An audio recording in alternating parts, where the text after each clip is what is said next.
Violence against women has taken a new form of technological abuse on digital violence, where intimate images are shared on the internet without consent, leaving thousands of victims depressed and embarrassed.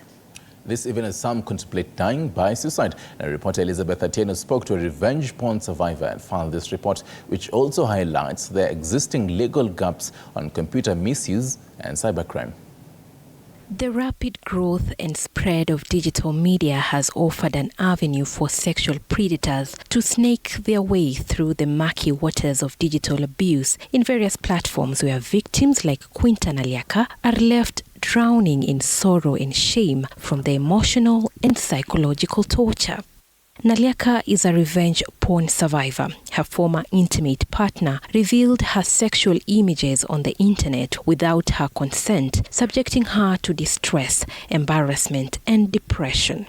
In 2018, my ex-boyfriend released my nudes to the public, which really traumatized me. It was hard initially. You can imagine your pictures, your nudity pictures sent to your family, to your mom, your dad, your cousins, in school, everywhere. Naliaka met the then 25-year-old guy while she was 17 years old and a high school student. She says her choice strained her relationship with her parents, and now she's pleading with young girls in romantic relationships to be wary of men who coerce them into sending their intimate images. Young girls should know that they need to first protect themselves. So that means not sending their nudes photos to the person they're dating, but just being very, very careful in the relationship. For Naliaka, the last 5 years have not been easy as she fights for justice, while highlighting the rise in technology-facilitated violence like non-consensual pornography, sextortion, cyberstalking, and cyberbullying. Current or former partners were the primary perpetrators of tech abuse and encroachments on privacy.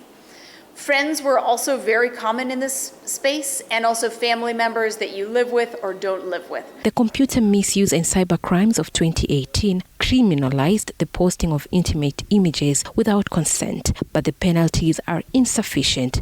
This legal gap does not sit well with many cybercrime victims like Naliaka. As you can imagine, if you infringe any music copyrights, you're going to pay more fines as opposed to if you leak someone's nudes.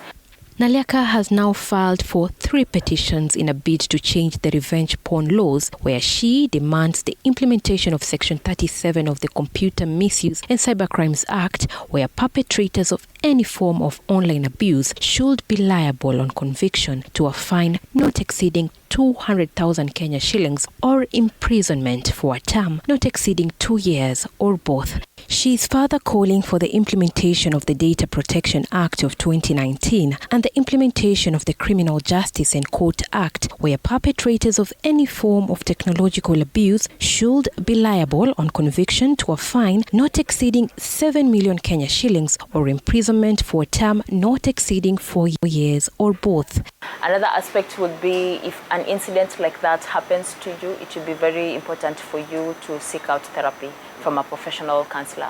Data from UNFPA indicates that 85% of women globally have experienced or witnessed digital violence against other women. 57% of women have had their videos or images online abused or misused, and 96% of deep fake videos are pornography, all of which involve women. Elizabeth Atieno, TV 47, Nairobi. Thank you, Elizabeth Atieno, for that. Now, time